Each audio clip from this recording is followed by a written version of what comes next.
Welcome to the Banker Lamp. Please enjoy the video. You'll begin by preparing the device. Don't open Capcut yet.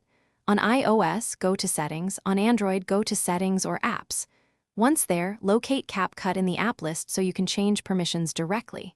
This avoids in-app prompts that only offer limited access. Make sure your device is unlocked and connected to power if prompted. It prevents interruptions. Now that settings is ready, move to the specific photo or storage permission for Capcut. Now change the actual permission. On iOS, tap Photos and select All Photos. This is the only reliable way for Capcut to import the full library.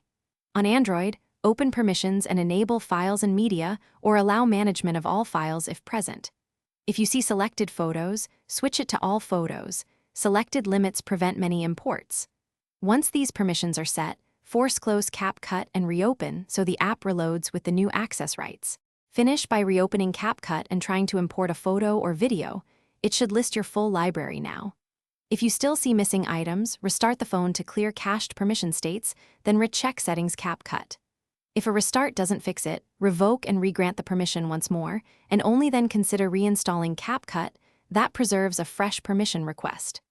Remember, on iOS, All Photos is required. Without it, Capcut cannot access everything. Thanks for watching. If this was helpful, leave a like and consider subscribing. See you next time.